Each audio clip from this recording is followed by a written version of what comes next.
Saturday, the Athletics College Football Podcast. I am your host, David Ubben, here with our ACC guru and America's favorite telemarketer, Manny Navarro. Week 5 is inching closer and closer, and it's a good time at this point, Manny, to kind of look back on the first month of the season and who were we right about, who were we wrong about, who has surprised us, who has disappointed us. We're going to get into some of that. Manny and I have ranked our most disappointing and impressive teams this year. And later in the show, former Alabama quarterback turned ESPN analyst Greg McElroy will be joining us to break down a pretty mammoth game, the biggest game of the season so far, Alabama and Georgia. Georgia going to Tuscaloosa for that one. If you're not already subscribed to the show on Apple, Spotify, Overcast, wherever you get your podcasts, fix that immediately. Leave us a voicemail as well on our Until Saturday phone line. That is 316-462-9852. We'll play the best on our Monday episodes and whatever you got from your reaction from the games over the weekend.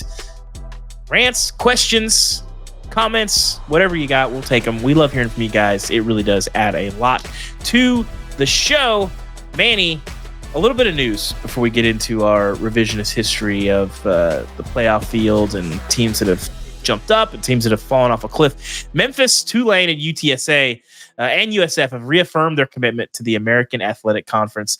There was some rumors they might go to the Pac-12. Jeff Traylor kind of mentioned last week, that's a real conversation that's happening. You can find a link to my colleague Chris Vanini's story in the show's description. The Pac-12 pitched $10 to $15 million in revenue to the AAC schools, but that's all kind of theoretical. There's not a deal to extend. They're kind of building this up from sort of nothing.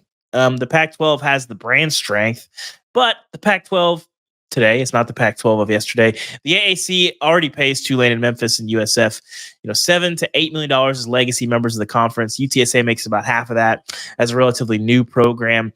AAC Commissioner Tim Pernetti has explored some private capitalist investments to infuse more money into the conference. And so there's a lot of stuff being kicked around here. I think like any other realignment decision, Manny, it comes down to how confident are you that you're going to make more money in your new place than your old place? And the draw of being part of the biggest quotation marks in the history of college football, Pac-12, was not enough to draw teams from USF and to any of those teams that were kind of mulling that decision. I will say, Manny, I was very sad that we won't get USF in Tampa in the Pac-12 while we have Stanford and Cal on the West Coast in the ACC. But alas, we didn't get there. Do you think is this the right decision, Manny? Did USF's a good example, a really big school. Should they have made the jump and said, hey, like a lot of sixth graders, we don't care about geography? Yeah, I think, the question here is where does USF really see itself in the future, right? And if college football hits the reset button and the ACC ends up blowing up at some point and we go to a Power 2, a legitimate Power 2, where some of these ACC schools get sucked into the Big Ten and the SEC, I think USF probably sees itself more as an ACC type school, right? Being in that conference, having a better TV deal, having some more natural rivals than, all of a sudden having to play San Diego State and Boise State and all the other states out in the West Coast. I think, USF, I've long said this about USF. I think they're perfectly positioned to be a Big Ten ACC type school. They're in a major city, good TV market. They've won in the past as a second tier type of group of 5 school. They're building an on-campus stadium. They're AAU accredited. So for me, like when I look at the schools that were in conversations, like USF to me just didn't fit the Pac-12 blueprint. And if college football is going to change here in the next few years by 2030, right, is what we've seen some reports about the ACC potentially reworking its grant of rights. If that's when everything changes, then why make the shift out west? You can just hang on for a few more years here, probably win the AAC and contend every single year where you're at for a playoff spot anyway. That's kind of part of this is I think playoff access. We'll see as the playoff evolves. I think we're probably going to get to 14 or 16, in the next 5 to 10 years. But I think these other schools, when you look at what's left outside of the Big 12 and the ACC, they're kidding themselves that there's any mixture of those teams that has any serious conversations about becoming a league that gets an automatic qualifier and a bye, regardless of how the playoff evolves.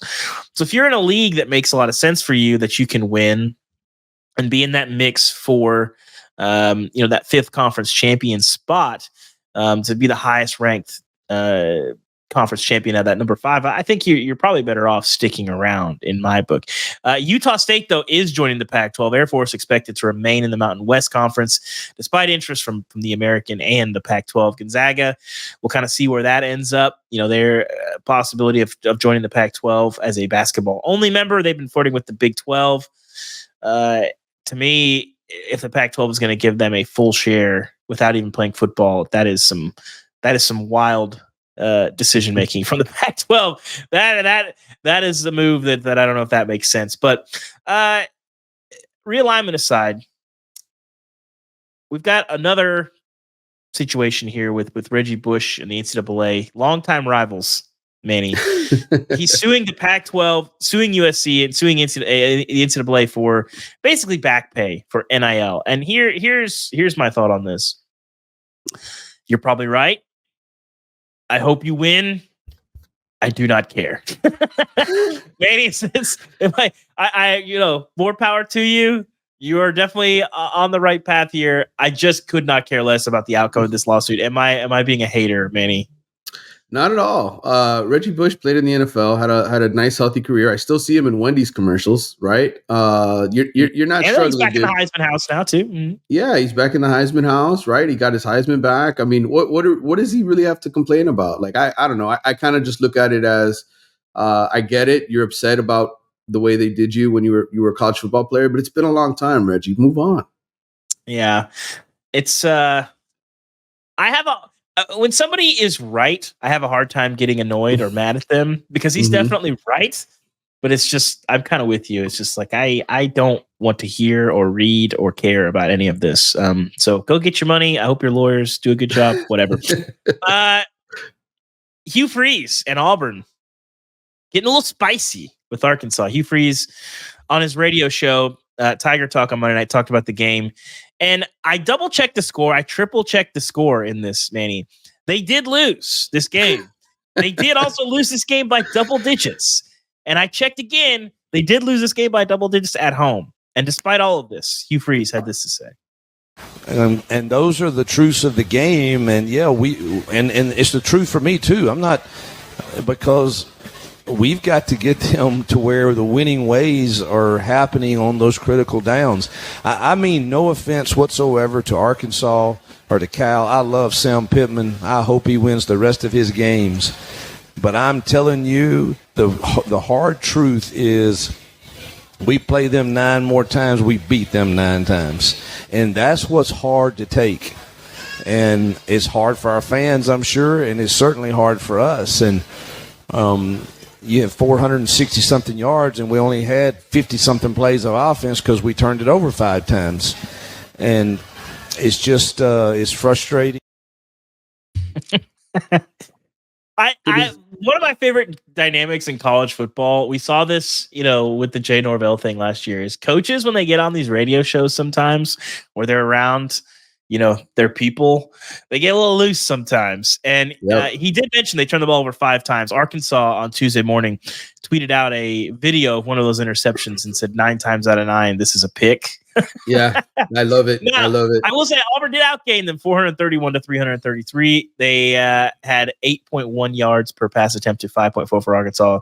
They ran the ball. They had 5.6 yards per carry to 3.3 for Arkansas. So it's not insane, but similar, Mac Brown learned this lesson over the weekend. I think we've all learned this lesson a time or two in our lives. There are some things better left unsaid, Manny. This is good advice to anyone in the world, whether you're a football coach, a married person, a person working a job. Some things are better left unsaid. That said, Manny, are you buying anything of what he was selling? I'm not. Hugh Freeze, you built this team, right? You're the one who brought in these quarterbacks who turned it over 5 times. Do a better job. You're getting paid a lot of money. You're expected to turn things around, and Auburn looks exactly like they did a year ago. They're very mediocre on offense. Yeah. And yes, you can put up all the yards you want, but you're still only scoring 14 points.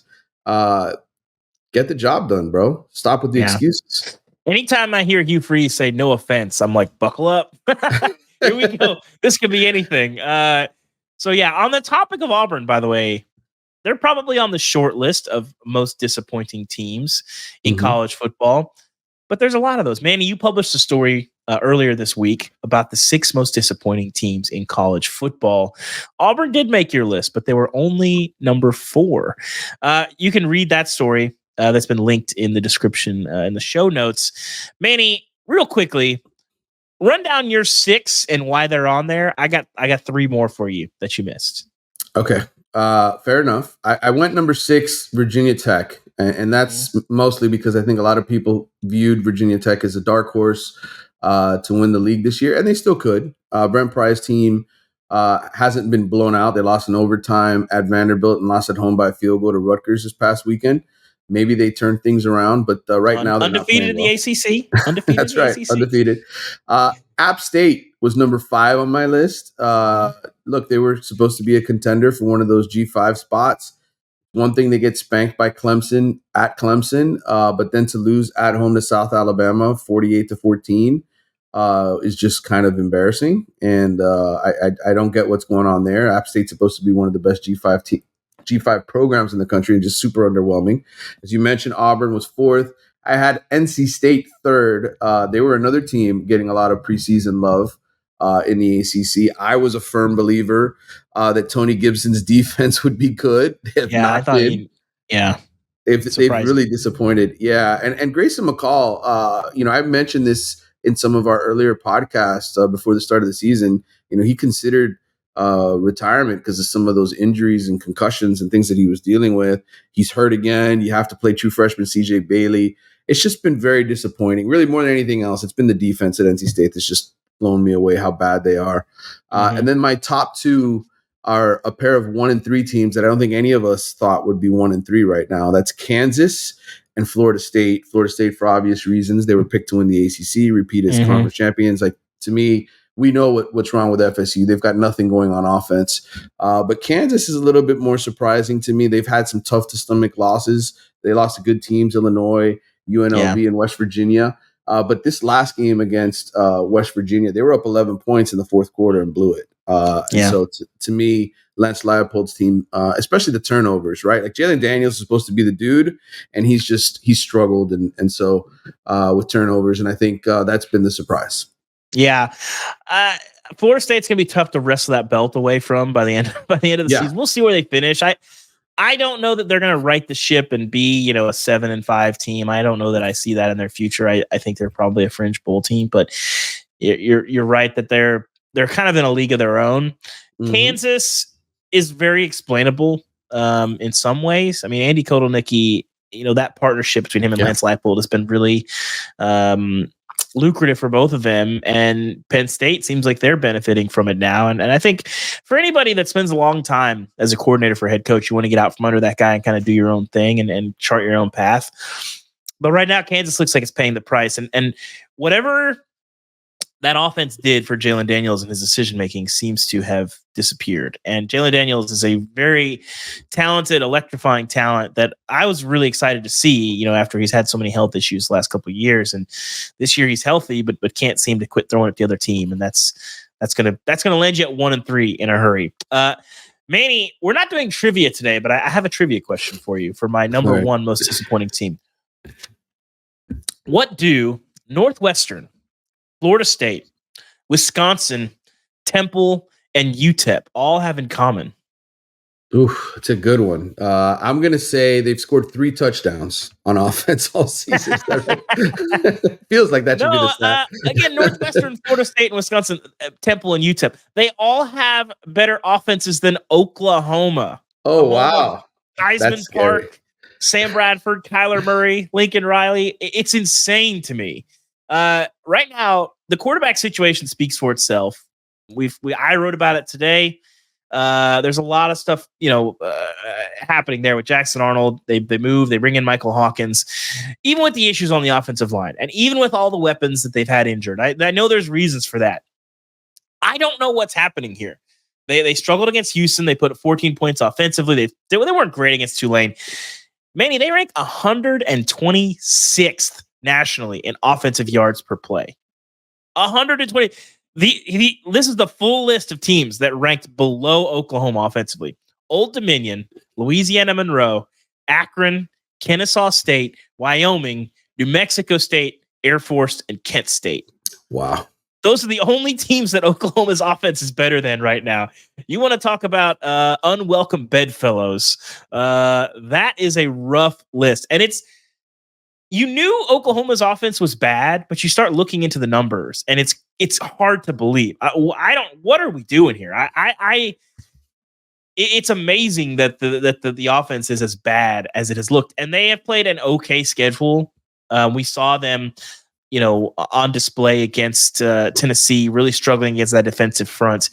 Houston is not an FCS team. They're not a team outside the top 100 nationally. Same with Tulane, but Temple's not very good. And for them to be that far down is astounding to me. Yeah, I think Nick Anderson was their top receiver, one of their top receivers a year ago. I think he tried to come back right against Tennessee, and I think he played like 3 snaps and couldn't go. Yeah, I think they've had some guys that have been a little bit dinged up. I think on the offensive line too, as well. So yeah, it's been a struggle. I know there's a lot of Oklahoma fans that still wish Dylan Gabriel was around, right? I mean, that's got to be a decision that Brent Venables could potentially regret, right? Believing in this freshman or second year quarterback to come in and just keep the offense running at a high level like Dylan Gabriel did. But Sooners, I had them in my preseason playoff among the 12 teams making it. I don't have them there anymore because, I don't know if they're going to get there. It's funny you mentioned that decision. Actually, one of the things that I did write about on The Athletic this week was looking at the K-State Oklahoma quarterback decisions, and I think it's easy to sort of cast them off as like, oh, you guys really screwed up. But in the new world of college football, it's just not quite that simple. I wrote about a lot of those dynamics. You should go read that. We'll link that in the show notes as well. Manny, what if I told you I have an undefeated team of my most disappointing teams of 2024? I would be surprised because there's only 25 unbeaten teams left at the FBS level, so it's not a very big list. Well, I do. Liberty, it seemed like going 12-0. I'm not 13-0. I'm not going to say it was a given, but the odds and the numbers seem to favor it. Their schedule was so bad. They brought back quite a bit. Most importantly, Caden Salter, who's a really talented dual threat quarterback. They're 67th in returning production, kind of middle of the road, but the pieces were there.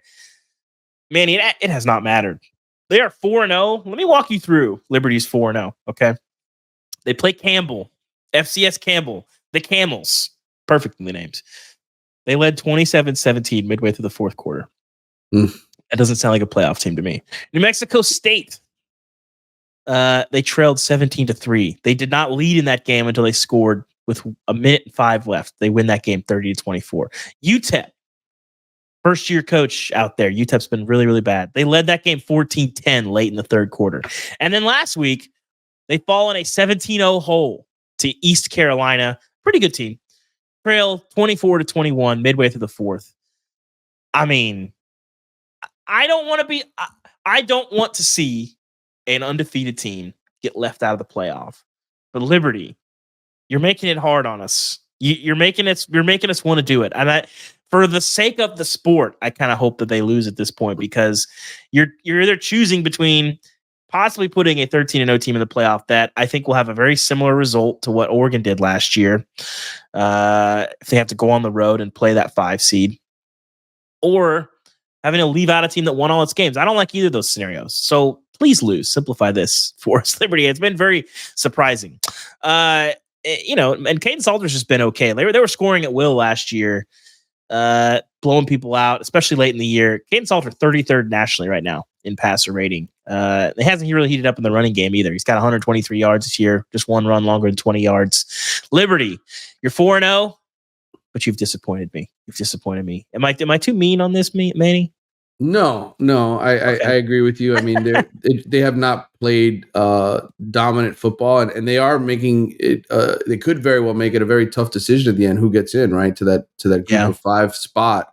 App State though can take care of business this week if they just wake up. I mean, maybe App State is they kind of salvaged their season this weekend with Liberty visiting. I don't know. I know that they're underdogs going into that game, and But you're right. The rest of the schedule sets up nicely for Liberty to go. That was kind of the jewel of their resume too. Is this App State game? Yeah. Now it looks like maybe East Carolina, maybe Western Kentucky later in the season. Right. But just this, it's not a good schedule. My last team, and I will say they deserve a little bit of slack. 3 head coaches in 3 years is very difficult. But Mississippi State, defensively, they've kind of fallen off a very small cliff a little bit. They were 48th last year under Zach Arnett. Got destroyed by Toledo a couple weeks ago. They're 91st now, defensive yards per play. Got pushed around. Toledo ran all over them. Offensively, I thought we'd see a lot of improvement. They bring in Blake Shapen over from Baylor.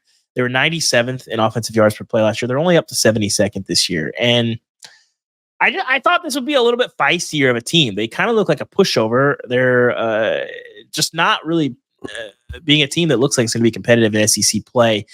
And now, especially Blake Shapen is out for the year, and it's probably going to get worse before it gets better for Mississippi State. That's my 3, Manny. Any others that we've left out? I feel like we've covered it. Those are 9 pretty disappointing teams. The team that I put on the cutting room floor that Mitch Light, my editor, was like, I don't think you should put them in there, was Miami of Ohio, the defending MAC champions who were gotten off to a winless start. 0-3, yeah.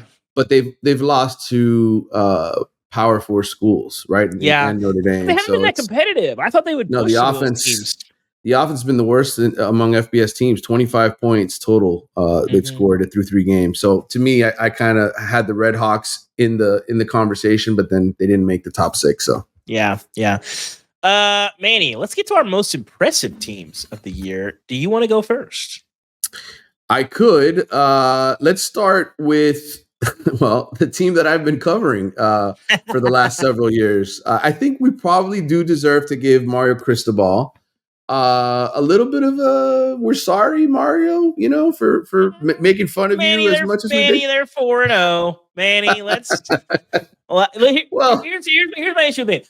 I agree with everything everybody said about Miami, and I think maybe if you have a guy like Cam Ward who looks incredibly in control, touching the ball on every play, that might be a separator. You look back at who they've had at quarterback; it has been not inspiring.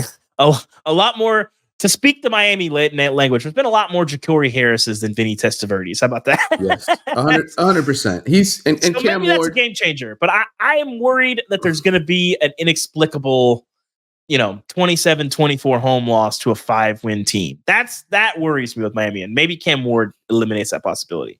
So I'm not going to be giving out any apologies just yet to Mario. We'll see.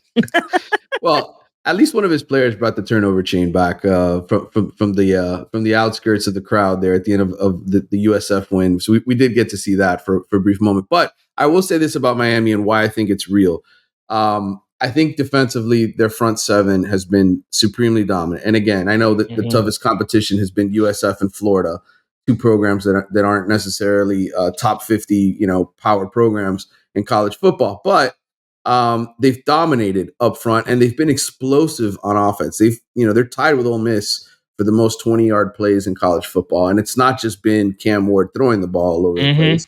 I don't know if you saw the end of that Miami USF game, but they had one of their true freshmen, Jordan Lyle, explode 90-yarder. 91-yard touchdown run. So to me, they lead the nation right now in sacks, 4 per game. And they're explosive, and I think that is very much real, and why we they're probably the ACC favorite going forward. I'm gonna go with, for my first team, Manny, America's team, the Wazoo Cougs, baby. Yes. John Mateer has been a breakout star for them. Their offense looks very, very different than what they ran under Cam Ward. They're doing some very different things. Using him, he's running around all over the place. They're incredibly fun to watch. He leads the nation in rushing among quarterbacks by over 100 yards. The defense has been not fantastic. They gave up a ton to San Jose State and Ken Niumatalolo.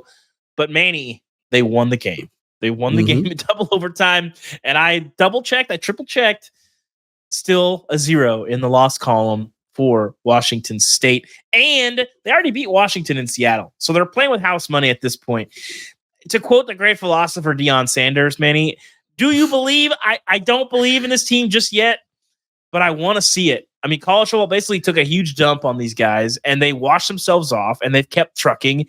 It is incredibly fun to watch. How can you not root for these guys? They are sniffing an at-large in the playoff. If they beat Boise State this week, you got to have a real conversation about Wazoo possibly creeping their way up into that at-large. They can't get in because of a conference title. The playoff doesn't recognize the Pac-12. So they have to get an at-large, just like Notre Dame does. And they're 4-0 with 3 wins over Power 5 conference teams, the only team in the country that has that, and they are still not ranked. Outrageous, but also the polls don't matter. So this is me not getting mad about polls. But Wazoo, enjoy being America's team. If they win against Boise, we got to get somebody on our staff out to Pullman to write about this, Manny. Yeah, it's been really fun to watch, and I want to do a brag here for my oddly specific predictions, but I did call that win over Washington in the Apple Cup a couple weeks ago. The one thing I will say, as good as Mateer's been, he is not completing passes at a very high level. Like you said, you mentioned his legs and how 4-0, Manny. 4-0. Yes, but I'm just gonna say, if you have to worry about Wazoo, it's the fact that it's kind of like all or nothing. He's hitting on big plays, explosive plays, but like the underneath stuff is just not happening. He's 54% completion percentage for Mateer, and it's like, well, I hope you hit on the big play, buddy, because the rest of it, you're going to face a good defense at some point. Manny, nobody likes checkdowns. Checkdowns are for losers. I know. Swing big. Swing big. Who is your next most impressive team, Manny? All right. I'm going with a team that I don't think anybody really had on the radar going into the season. Maybe they don't end up in the radar at all by season's end. But BYU has been a sort of pleasant surprise in the Big 12 this season. A couple weeks ago, they beat SMU on the road. And I think everybody just said, well, maybe Rhett Lashley's team just isn't good. Well, Rhett Lashley's team just hung 66 points on TCU. A blowout victory last weekend. They couldn't score a touchdown against BYU. 5 field goals. 5 field goals. And then BYU shuts down Kansas State's offense and blows them out. So they're 4-0. They're playing extremely well, and kudos to their coach Sataki, Kalani Sataki. I mean, he's won double-digit games in the past there, and this looks like a team that could be sneaky good. Do you agree or disagree? I think so. I mean, they're tough on the lines of scrimmage. You look at the personnel and you watch them play, and like nobody jumps out at you. There's not a Tyson Algier on this team where it's like, oh, I'm in on this guy. But they play hard and they're good on the lines of scrimmage. And if you can do those things, if you don't have the craziest athletes on the outside or the best quarterback in the country, you can still do some things. And I think that's kind of where BYU is at here. Manny, my next most impressive team, hot off of this weekend going into their bye week. I was high on Tennessee coming into the year. I thought they'd be really solid. I thought they'd be on the precipice of the playoff. I thought probably more likely that they'd get in than not. But are we sure this is not one of the 3 or 4 best teams in the country? Like the defensive line is insanely good. I thought the receivers would be the best group on this team going into the season. The defensive line might be even better. The secondary is really inexperienced, but they've been pretty good. Nico showing incredibly strong signs of being that dude. The receivers have been as good as advertised. Offensive line needs to get healthy. They played at Oklahoma without both their tackles. But, around here in Knoxville, there was a lot of consternation about the Oklahoma win. Like, people were like kind of complaining. It was not a very compelling game. It was not very fun to watch. Tennessee played very conservative. Well, I don't know if you've watched the last 20 years of Tennessee football, Manny, but Tennessee just went on the road at night against a top 15 team without both of their tackles, and that game was not competitive. They dominated that football game. So for people to be complaining about that tells you a little bit about how far this team has come and how high the expectations are. So Tennessee, they still got a lot to prove, but at this point, you look at their schedule, the numbers would seem to suggest that it's going to be hard for this team to not win 10 games, and they might sniff the SEC championship. We'll see what happens when they play Alabama and Georgia. Those are the games where they're going to be defined by, and don't trip up and lose to Florida. But Manny, what have you made of the Vols? Well, look, averaging 290 yards a game on the ground. It's not just Nico, right? Like they are running the football effectively, 6th best in the country, and then they're stopping the run. 1.57 yards per carry, 2nd in the country. to me, that's how you win championships. That's how you surprise people and win an SEC championship and potentially a national championship. I look at Tennessee and I say to myself, okay, maybe Oklahoma and NC State aren't as good as we thought they'd be, but they still dominated those teams. And so to me, it's very real, and I'm very much in on the Vols train right now. Nice. Who is your next most impressive team, Manny? I think it's your last one, right? This is my last one. I'm going with Brett Bielema's team at Illinois because look, they're 4-0, and I think they were 13th in the Big Ten preseason poll. Like BYU was 13th in the Big 12 poll. They've had some impressive wins. We mentioned Kansas being a team that we thought was going to be good. They beat them. They've beaten Nebraska on the road. On the road. Yes. And their defense is real. They're giving up a shade under 13 points a game. And to me, Luke Altmaier is the story with them. Yeah. He is a top 20 rated quarterback right now. 10 touchdowns, no interceptions. He's been sacked once. You got to watch out for Illinois. They got a big game against Penn State this weekend. I would not be surprised if they win that game. Mm-hmm. I wouldn't either. And, you mentioned Altmaier. I mean, I the first time I saw Luke Altmaier was in that Sugar Bowl when Matt Corral hurts his ankle. I was covering that game. It was the COVID Sugar Bowl against Baylor. Matt Corral hurts his ankle. He comes in there and it was moving real fast for him. He was struggling. And this is quarterback development. This is experience and moving to another program and, working with Barry Lundy Jr., and becoming a guy that he looked really solid against Nebraska. And Nebraska, especially, under Tony White, they're really solid schematically on defense and can really have some confusing pictures for quarterbacks. He handled it incredibly well. No turnovers in that game. I'm with you on Illinois. I don't know what their ceiling is. I don't necessarily believe that they're one of the 25 best teams in the country, despite the fact they're being ranked. But when you're 4-0 and you've got 2 wins like they have, keep it rolling. But I kind of agree with you. If they knock off Penn State, I'm not going to be falling over. My last team, we're going to stay in the Big Ten, Manny. The over-under for wins in a season is always it's an interesting barometer. I think that's like a more telling barometer of a team than like the preseason. I don't care about the conference preseason polls, whatever. Well, people made a big deal when Florida State, they're the first team to hit their under, because their over-under was 9.5 games. They started at 1-3. But let me tell you a little bit about the Indiana Hoosiers. Their over-under was 5.5. Manny, they might head it in 6 games. They have not just been winning, they have been absolutely thrashing teams. Our guy Sig Nasty, Kurt Signetti, first-year coach from James Madison, they've been flirting with a very special season. Indiana, Manny, they started playing football in 1899. Do you know how many times they have won more than 8 games in the 125 years since then? I'm going to guess 3. Is that the right answer? 2. It might be 2. 3 here in about 4 months. There you go. They did it in 1967, and they went 9-0-1 in 1945. Shout out to the Hoosiers. I think Bobby Knight was still coaching that team at that point in 1945, just doing double duty with basketball and football. Anyway, they already broke the scoring record that stood since 1901. They beat Western Illinois, put 77 points on the board. They go to the Rose Bowl and beat the crap out of a UCLA team that people were kind of writing off. And then UCLA goes to Death Valley last week, and they're tied with LSU in like the third quarter. Yep. Curtis Rourke has been low-key one of the best portal pickups of the entire offseason. Comes over from Ohio after being the MAC Player of the Year.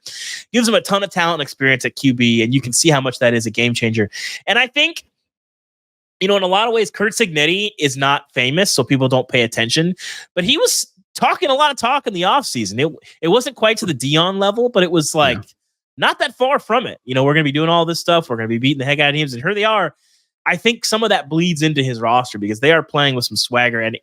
And I can't believe I'm going to say this, Manny. Indiana is extremely fun and very fun to watch. They put up points. They're really competitive. They play hard. They're physical. I love Indiana football at this point. They are my 3rd most impressive team. Maybe number 1 overall. Great choice. But the 3rd team I'm listing. So how much of the Hoosiers have you seen this year, Manny? I've seen bits and pieces of them. To me, I'm a turnover margin guy when I start to look at, is this team real or not, and as well as line of scrimmage. And 7 turnovers gained, 0 lost so far for this team. So they've played clean football. And then you look at yards per carry, 5.75 on offense. And then on defense, they're 13th best in yards per carry, 2.59. So it's very much real so far. Now, look, they've had, like I said, they're +7 in turnovers, so everything has gone their way. We'll see what happens if they face when they face a little adversity. It's bound to happen. But you're right. I mean, this is one of the best stories in college football this year. That very much. This program is 4-0 right now with a first-year head coach. Manny, thanks for talking our most impressive teams, our most disappointing teams. Now we're going to shift gears a little bit and bring in Greg McElroy, ESPN analyst, former Alabama quarterback. We're going to talk big picture stuff. We're going to talk quarterbacks. And, of course, we're going to talk the mammoth Alabama-Georgia showdown. A lot to get to. Here's my conversation with Greg McElroy. Well, coming into this week, you did the Georgia-Clemson game for ESPN in Atlanta in week 1. And those intro games are always interesting. I feel like they tell the truth more than they lie. But when you left that game, what did you come away thinking about Georgia? About Georgia, that they are more athletic than they've been in the past. And that's saying a lot because they've been super athletic. But if you think about Georgia, they've always been kind of just big and physical on the interior of the defensive line. And then they had a bunch of fast guys around them. Now they kind of have fast guys everywhere.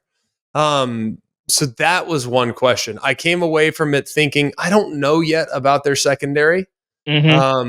Because there were a couple times against Clemson where Clemson had receivers that got behind the DBs and they just, for whatever reason, couldn't connect. So I wasn't sure about that.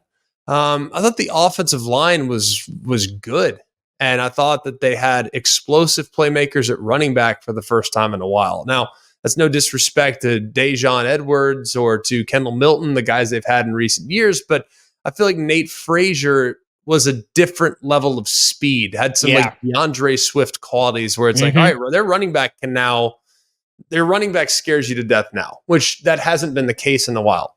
Felt like there's still a significant void at tight end as far as a game changer, because you're not going to have a Brock Bowers. But I thought that Lawson Lucky showed a little bit in that game in the pass catching that maybe he can fill that void while Delp does some more of the traditional Y stuff. And then Urosic can do that stuff as well.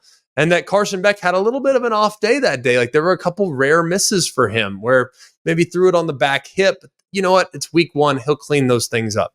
So that was my initial impression with Georgia, that they're really, really good. They played probably their B- game in that game and still ran away from what I thought was a pretty good team.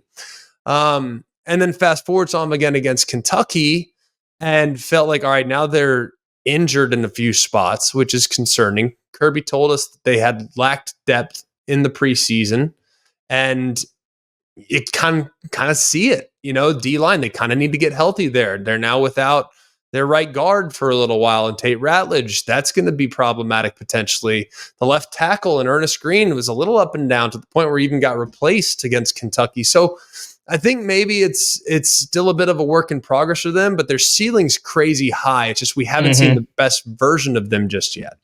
Yeah. On the Alabama side, one thing I think is really interesting about this team, everybody talks about the Saban transition and bringing Kalen DeBoer in and kind of what things are going to look like. But the last couple of years, Alabama's had so many game breakers at receiver. They had that long run, and it looked like they lacked some game-breaking weapons in the passing game. And now all of a sudden, you've got Ryan Williams. It looks like, well, now they do have a game breaker in the passing game. When you watch him, what allows a guy to walk in as a true freshman and be what seems like an impact player, to say the least, about his ability so soon? They just don't make them like they used to. You know what I mean? Like it's kind of strange. It's just the whole thought process of making that jump from high school to college back in the day was like, that's a totally different game up there. Like on Saturdays, it's so different than Fridays. Like the offenses are far more complicated. The defenses are more complicated. Like just be real. You might play as a freshman, but will you be good? Some guys, in rare cases, like for every one Adrian Peterson, there's literally 10,000 guys that are just guys, as freshmen.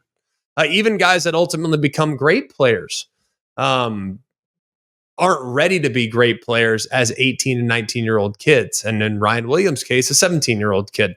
But I think now it's just different. Offenses are simpler. And I think it's really become where these guys are very polished because it's become a bit of a year-round sport in high school where guys are maybe not playing all the other sports. So they're working on route releases. They're working on 7-on-7. They're doing stuff that would allow that learning curve to not be so significant when they get to college. And obviously, too, a lot of guys are arriving in January. Now, Ryan Williams to arrive in May and to be this impactful early in his career is pretty remarkable. And to do so not with some type of outrageously, freakish physical build. I mean, he's a very normal sized guy at 178 pounds. He's just crazy smooth.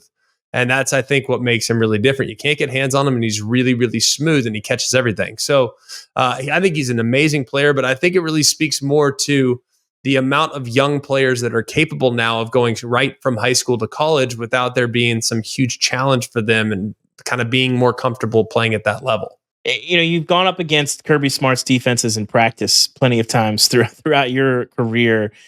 But when you look at what he has done, and there'll be plenty of talk about this during the week, but when you look at what he's done away from Alabama, why do you think he has had so much more success leaving the Saban nest compared to some of the other guys that left the Alabama program that coached under Saban that didn't have the same kind of success? It's a few different reasons. One, situation. That's big. I mean, with all due respect to Will Muschamp and Jim McElwain and Jeremy Pruitt, who made his own bed, and some of the others that have gone on after having spent time in the Saban tree. It's a lot about situation. I mean, a lot of these places you just can't win every year.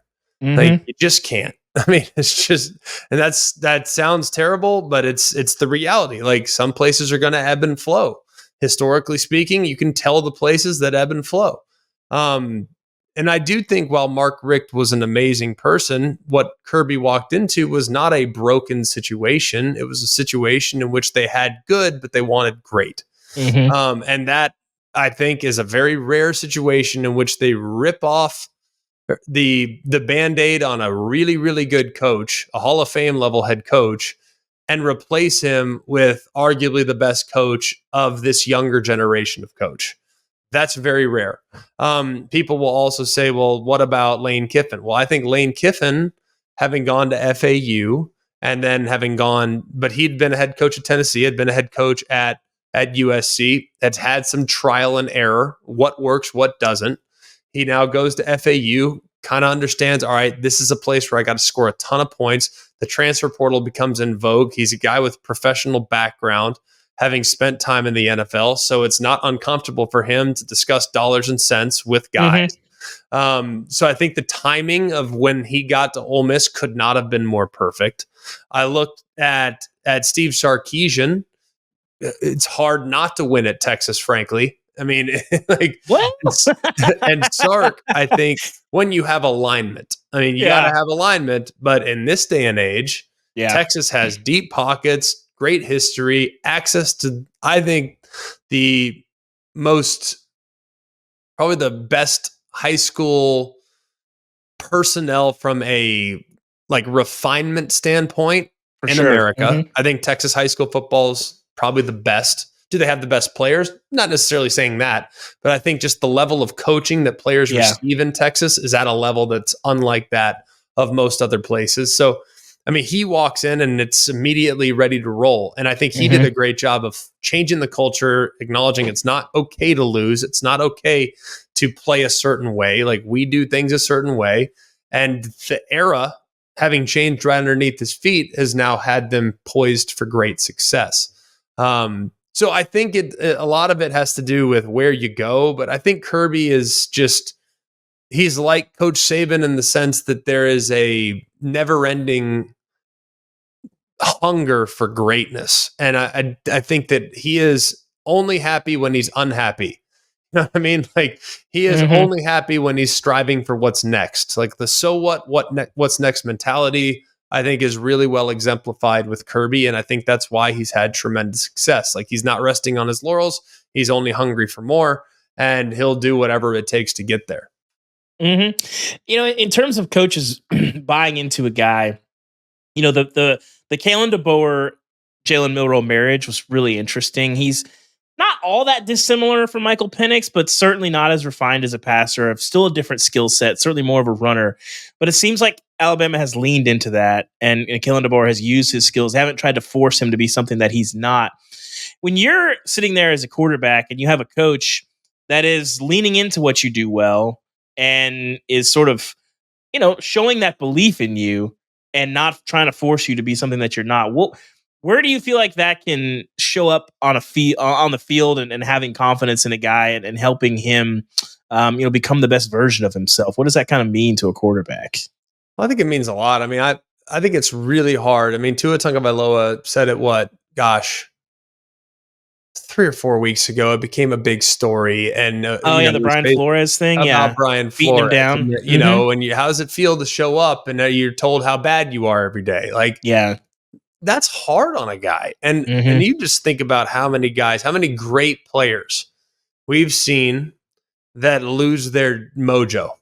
I mean, I think one of the best examples in the recent era is Spencer Rattler, a guy that completely lost his mojo at Oklahoma, gets beat out by Caleb Williams, was unrecognizably average his last year at Oklahoma, goes to South Carolina, kind of average for about 10 games. And then boom, the Tennessee game happens. It's like, this is a different guy. Yeah. Now we're back to like the guy that we saw that was at one point one of the faces of college football, but it took basically half a season when he was a backup and 10 games into his South Carolina tenure for him to get his mojo back. So I think it's really, really hard to play quarterback when you lack confidence. It's really, really hard. It's also really hard to play quarterback when you're constantly told, don't screw it up. When you're constantly told, hey, you can't make a mistake. Like, if you're playing not to make a mistake, you're going to make a mistake. Like, when I stand over a golf ball, and anyone that's ever played golf knows this, and I'm thinking, man, there's a bunker to the left and there's water to the right. And I'm thinking, I'd rather be in the bunker than the water. Don't hit it in the water. Guess where I hit it? The water. Duck hook coming. Yeah. So like, it's no matter what. So I think the brain is difficult thing to kind of figure out in quarterbacks, a position where your accuracy improves when you're confident, your arm strength improves when you're confident, because you can throw it without any hesitation whatsoever. And I think that Kalen, and just getting to know him in the time that he was at Washington and spending a little time around him since he's been at Alabama, he's one of those guys that just like overwhelmingly positive all the time. Like, you're the best, you can walk on water. And if you believe that, then you're going to play better. So I think that that's been beneficial, but I also think too, there has to take a willingness from the player to, for example, if you are a runner like Jalen Milroe is, he's a great runner. Like, him going and running quarterback lead sweep is not going to be great for his NFL prospects. Like, NFL teams don't care about that. Like, that's outside of the Baltimore Ravens. There's not a lot of teams that have that in the arsenal in the NFL. Okay, you see it some maybe with the Buffalo Bills, but there's not a lot of design quarterback runs. So a lot of guys are wanting to now be developed for the eventual move to the NFL. And there is a hesitation to do some of the things that might help your team win, because that's not going to help your prospects as a player at the next level. So I think there has to be a willingness, and it seems like with Jalen there is, to do those things. And hey, these are my best skill set still is me on the perimeter with the ball in my hands. I think he acknowledges that, as opposed to trying to show everybody that he's a thrower, trying to show everybody he can win from a drop back passing game, and he can carve you up on the intermediates and underneaths. That's just not who he is. And that's okay. There's fine. You don't have to be that. especially if you're dynamic with the ball in your hands. When you look at this matchup on Saturday, what decides it in your mind? Matchup like this is always a big turnover. But even back to the SEC championship game last year, the fumble there deep in their own end for Georgia. That really was a huge, huge factor in the game. Whether or not had it not happened, would Bama have still won? I don't know. But I know that there's always seemingly a turnover in this game or this matchup that seems to turn the game on its head. I think even 2021, when Bama beat Georgia in the SEC championship game, Stetson threw a pick low in his own end, and that turned the game on its head. I think Georgia had a lead at that point. I can't remember off the top of my head, but anyways, it's always seemingly an interception or a fumble that turns the game, to a completely different spot. But I also think the biggest thing is which secondary plays better. And that to me is a huge question in the game, because the big question mark coming into the season for Alabama is their youth in the secondary. And they're moving into a new philosophy with what they're doing with Kane Womack. A lot of zone defense, a lot of disguises, more vision-based defense, which is going to allow for more turnovers, but it's also going to allow the opposing quarterback a lot more easy completions. So I think they're going to have to tackle extremely well in space. They're going to have to really do a good job, because Georgia's got some great players with the ball in their hands that are awesome after the catch. So that secondary matchup against Georgia's wide receivers. And then on the other side, I think the biggest question mark for Georgia still at this point is their secondary. And that's not Malachi Starks. Malachi Starks is a monster. He's the best safety in America. But removing him, the other three guys, or four if you want to include the nickel, I think those guys are going to have a difficult matchup with these wide receivers. And I think that's a group that, as of this moment, has yet to really show me, all right, this is a group that's as good as they were a year ago. So obviously you lost some great players in Bullard, and you lost a great player in Lassiter, and they've replaced them with talented guys, but are they capable of locking you down in the passing game? That's what I'm curious about. So I think the question marks that both teams have in secondary is of significance, and that's one that I'll be watching very closely. That's been today's show. Thank you to Manny Navarro and Greg McElroy for joining us on today's show. Please consider subscribing to the podcast on Apple Podcasts, Spotify, Overcast, wherever you listen to your podcasts. We are there, and you can find us there. If you are on Apple Podcasts, leave us a 5-star review. You can leave us a mailbag question on the Athletic website, or, and we much prefer this, we'd love to hear your beautiful voices at 316-462-9852. Rants, questions, whatever you got, whatever you love about the show, hate about the show, let us know. That is 316-462-9852. And of course, check out the Until Saturday newsletter as well. Jana Bardall does a great job with that for us. The link there is in the show description. It's free to sign up. Chris, Damian, and I will be back on Thursday afternoon with our Week 5 Picks podcast, looking ahead to a huge weekend of games. So again, be sure you're subscribed to us on all those podcast platforms and YouTube as well, and you'll know when new episodes release. They'll be right to your device. So thanks for listening, and thank you, Miami, finally, for bringing back the turnover chain. Let's bring back the real one too, but for now, I'll accept any invitations. Thanks for listening. We'll see you guys on Thursday.